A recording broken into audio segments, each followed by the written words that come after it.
Voltou. Gente, tá rolando um pagodão firme aqui no bar da frente de casa, tá? Então, vai sair o pagode no vídeo, muito possivelmente. Mas vambora. É assim mesmo, aula durante a quarentena. Vamos. Já falamos de alguns aspectos populacionais, né? Quando a gente tratou das regiões do Peru individualmente. Porém, vamos dar uma olhada geral, tá, no país. Vamos lá.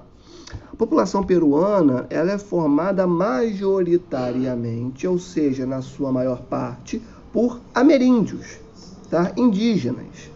Mais ou menos 50% ali do Peru são ameríndios que hoje em dia vivem como camponeses, né? Bom, eles tiveram a sua cultura atacada, seus impérios destruídos, foram escravizados pelo europeu, até hoje vivem nas margens da sociedade, nas regiões periféricas.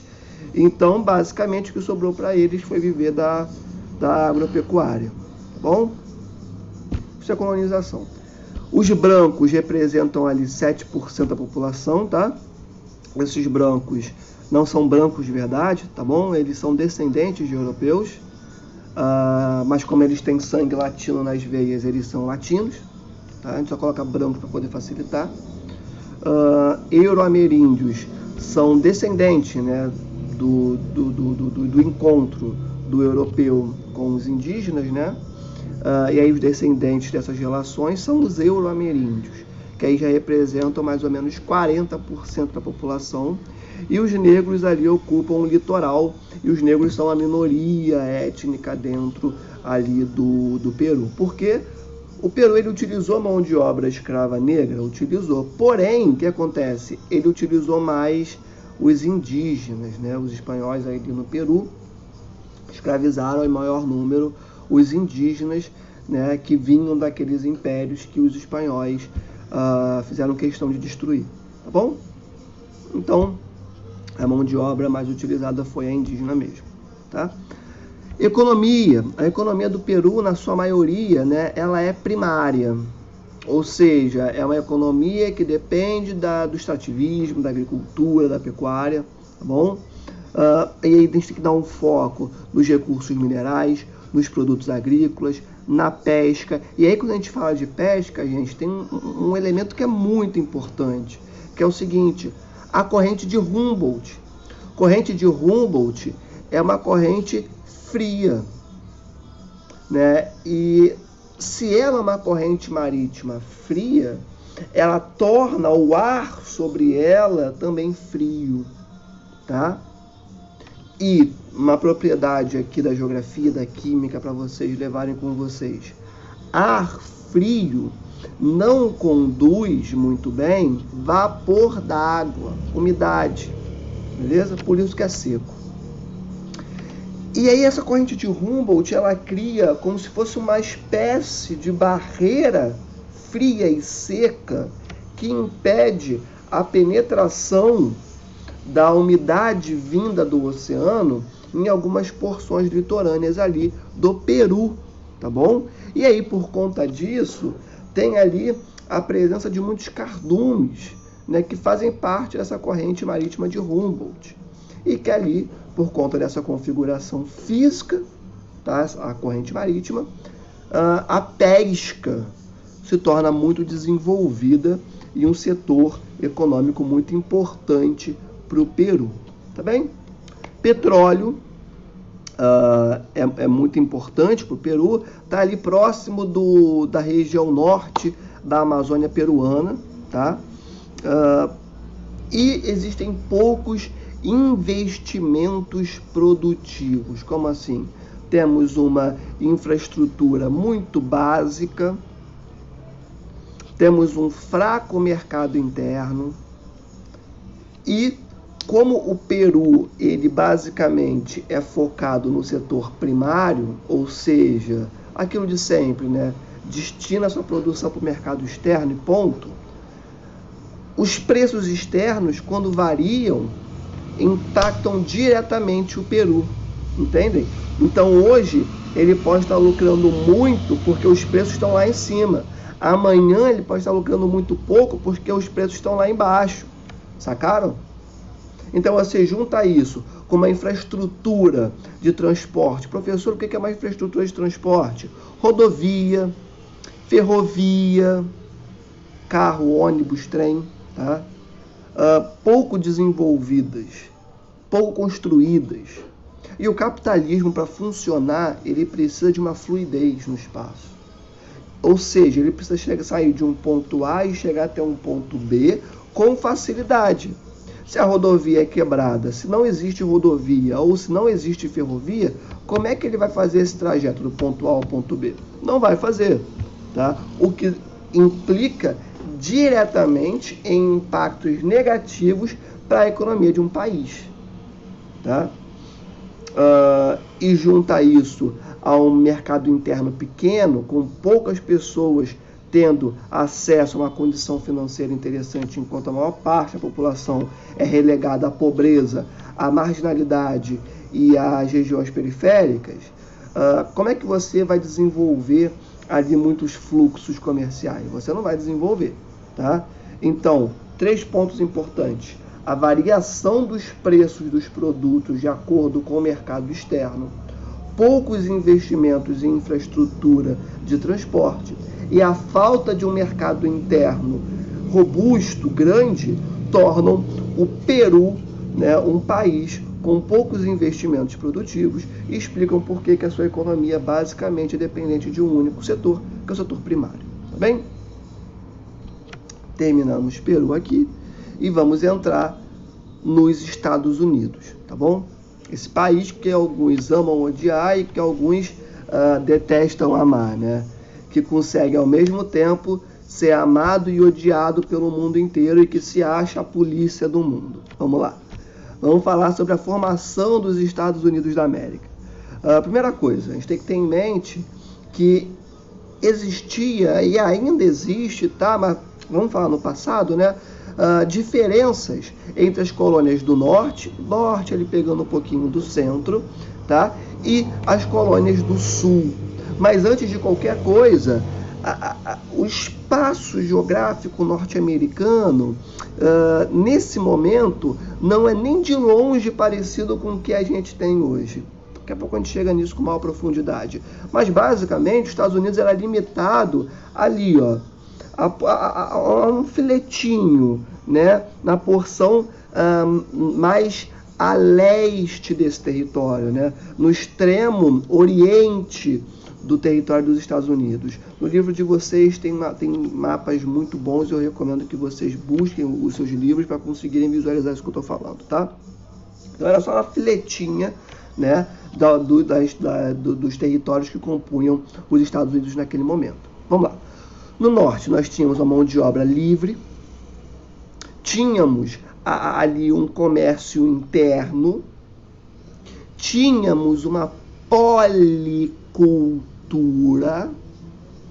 enquanto que no sul nós tínhamos mão de obra escrava, a economia era voltada para o mercado externo e basicamente a economia girava em torno da monocultura. Então percebam a diferença. No norte nós temos uma mão de obra livre, e aí quando eu digo mão de obra livre eu quero dizer que ela é assalariada, ou seja, para desempenhar o seu trabalho ela recebia um salário, tá? E aí por conta desse salário ela podia consumir. Se essa mão de obra podia consumir, o que nós temos formado? Um mercado interno. E a agricultura não girava em torno de uma única espécie vegetal. Como assim? Vamos plantar soja, milho. Não. No norte, a agricultura se preocupava em plantar vários produtos agrícolas, tá? Então vamos plantar aqui beterraba, chuchu, todos chutando nomes aqui aleatórios, tá bom? Só para vocês perceberem o que eu quero dizer. Tá? Então o norte, ele tem essa configuração, tá? Enquanto que o sul, percebam a diferença, o sul mantinha a mão de obra escrava, e se as pessoas são escravizadas, elas não recebem salário. Se elas não recebem salário, elas não consomem. Então, esquece mercado interno, tá? E os produtos que eram produzidos, principalmente agrícolas, óbvio, eram destinados para onde? Para o mercado externo, para atender às necessidades dos mercados dos outros. Tá? E, óbvio, a presença da monocultura, do latifúndio, ou seja, grandes propriedades na mão de pouquíssimas pessoas. Tá? Então, você tinha no norte uma economia muito mais desenvolvida para frente, né? Pensando na indústria, pensando na modernização, mão de obra assalariada, enfim. E no sul, você tinha o retrato de uma colônia, né? O Brasil, ele é igualzinho, né, às colônias do sul. É a mão de obra escrava, focada em atender às necessidades dos europeus, né, monocultura, né? Então, tinha essa diferença. O norte, mega para frente, mega focado na indústria, focado em modernização, e o sul, parado no tempo, atrasado, escravocrata, tá bom? É isso. E aí o que acontece? A gente chega na nova política tributária. Por que a gente está falando sobre isso? Pelo seguinte, a Inglaterra, que era a dona das 13 colônias, tá? 13 colônias é o nome que a gente dava antes dos Estados Unidos serem Estados Unidos, tá bom? A Inglaterra era a dona das 13 colônias, né? Ela era a metrópole e as 13 colônias eram as colônias, tá? E a Inglaterra se envolve numa guerra com a França, Guerra dos 7 anos, 7 anos ou 7 dias, se não me falha a memória. Enfim, o nome não é tão importante assim. É importante vocês saberem que a Inglaterra se envolve numa guerra, num conflito com a França. E a Inglaterra sai vencedora desse conflito. Porém, ela sai arrasada, destruída, toda ferrada. E aí ela pensa, cara, eu preciso me reerguer, eu preciso me reconstruir. Como que eu vou fazer isso? Já sei. Vou criar impostos para sobretaxar aquela galera que está lá nas 13 colônias. Aí ela cria a lei do açúcar, cria a lei do selo, cria a lei do chá e outros impostos também, mas esses 3 são os mais importantes, tá? Basicamente, lei do açúcar, só pode comprar açúcar da Inglaterra. Lei do selo, se você quiser mandar uma carta para qualquer pessoa, para você conseguir mandar, você tem que colocar um selo carimbado pela coroa britânica. E esse selo era extremamente caro. E lei do chá, quer tomar chá? Beleza, só pode comprar chá da Inglaterra. Do contrário, você não pode tomar chá, nem produzir internamente e nem comprar de outros países, né? Então, esses impostos começam a chatear muito os colonos, né? Quem estava vivendo nas 13 colônias. E aí o que esses colonos começam a fazer? Eles começam a se organizar politicamente dentro de congressos. Para ser mais específico, Congresso da Filadélfia. Nós vamos ter o primeiro congresso continental, né, que é o nome inteiro, da Filadélfia, e o segundo Congresso Continental da Filadélfia. No primeiro eles não queriam a independência, não. Eles só queriam, né, que existissem representantes dos colonos das 13 colônias dentro do parlamento britânico. Mais colonos, né, representando as 13 colônias dentro do parlamento britânico. Será só no segundo Congresso Continental da Filadélfia que nós vamos ter os colonos falando, cara, na moral mesmo, com todo respeito, vamos pegar essa independência aí, na moral. E aí é feito um documento, né, de modo que esse documento é assinado no dia 4 de julho de 1776, que é o dia da independência norte-americana. Tem até filme com esse nome, né, The Independence Day, tá? Óbvio que os norte-americanos, que os colonos, não viraram para a Inglaterra e falaram, então, escrevemos esse documento aqui falando que nós estamos independentes, assina aí, fazendo um favor. E a Inglaterra falou, claro, vou assinar aqui. Isso não aconteceu. tá? Foi muita guerra, assim, muita guerra, muito sangue derramado, tá bom? Até o dia 4 de julho de 1776, muita gente morreu, tá bom? Até que a Inglaterra desiste do conflito por conta dos gastos econômicos absurdos que ela estava tendo em ter que manter essa guerra, tá bom? Aí ela fala, tô gastando muito dinheiro com isso, vou assinar aqui, já era. E aí os Estados Unidos, as 13 colônias se tornam independentes e de fato passam a ser os Estados Unidos como a gente conhece, tá? Na verdade, ainda não. Só vai se tornar os Estados Unidos mesmo daqui a pouquinho, que a gente vai falar agora, tá? O próximo ponto importante é sobre a Guerra de Secessão,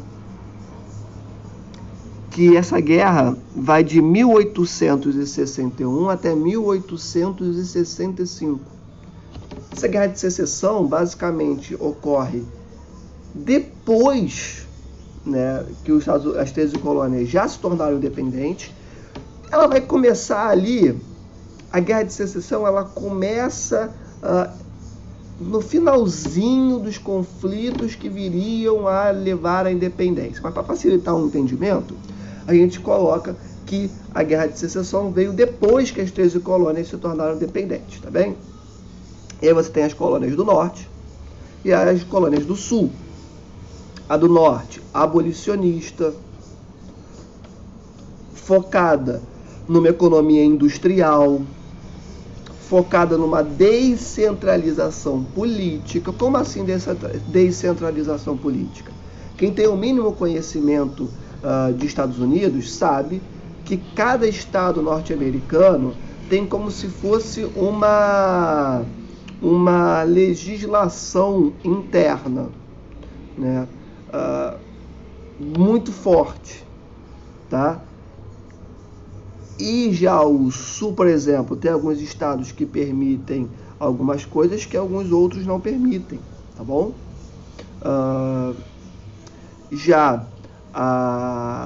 Lembrei o que eu queria falar, é como se cada estado tivesse uma constituição própria, entendem?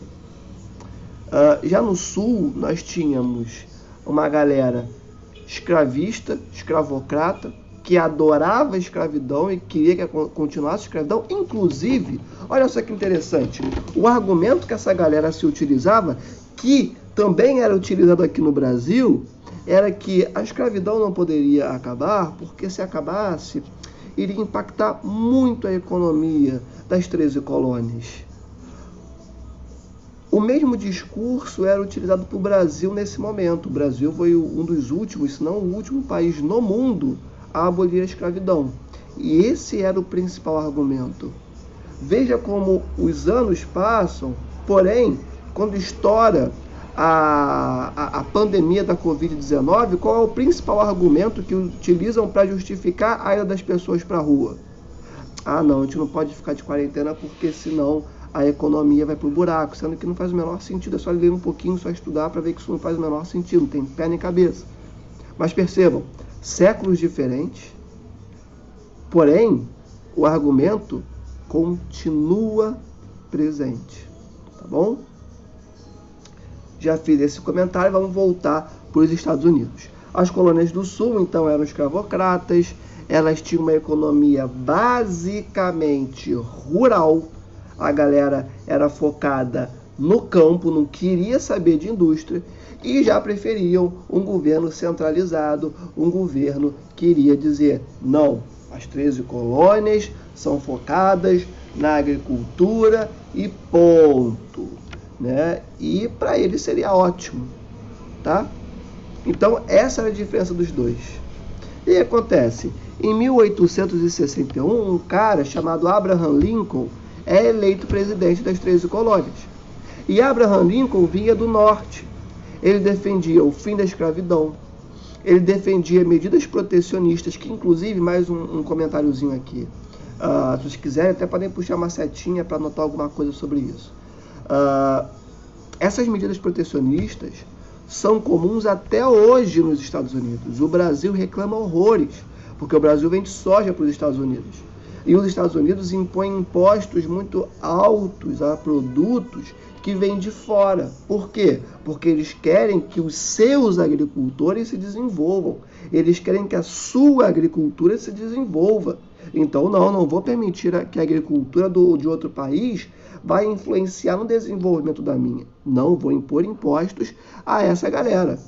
Então, esse é um ponto que Abraham Lincoln já defendia ali no século XIX e que até hoje é presente nos Estados Unidos e na Europa também, tá? São o grupo de países que mais impõem impostos a produtos externos. Mas vamos voltar. E também Abraham Lincoln, obviamente, né, gerou a insatisfação do Sul. Quando você tem um presidente eleito vindo do Norte, com essas pautas que poderíamos dizer progressistas, né, o Sul atrasado, retrógrado, escravocrata, racista até a última gota, olha e fala, não gostamos desse cara. E aí, em 1861, eram 13 colônias, né? 11 estados do Sul se separam. Falam assim, não queremos continuar com essa galera, queremos continuar nessa estrutura que nós produzimos hoje em dia e vamos nos separar das 13 colônias. E aí eles criam os Estados Confederados da América. Tem até uma bandeirinha deles, né, vermelha, com um X no meio, enfim. E aí o Norte olha e fala, negativo, não vai se separar não. E o Norte cai para dentro, né, e o Sul cai para dentro também. E começa a Guerra de Secessão. Só que o Norte era industrial. Então o Norte tinha muito mais armas do que o Sul. A Marinha do Norte era muito mais desenvolvida e presente. O Sul ali quase não tinha armamento. Tinha ali estrategistas, enfim, mas não tinha indústria praticamente. Então tinha menos armas, uma marinha fraquíssima. O Norte olha e fala, toma a arma para os seus combatentes, né? Arma, pega os navios e cerca o Sul. Óbvio que o Norte ganha. Não foi uma luta fácil, mas mesmo assim o Norte ganhou, tá bom? E aí vamos ter a formação dos Estados Unidos da América, tá bom? Gente, é isso, tá bom? Eu vou voltar, já passamos de 20 minutos, eu já volto na próxima parte.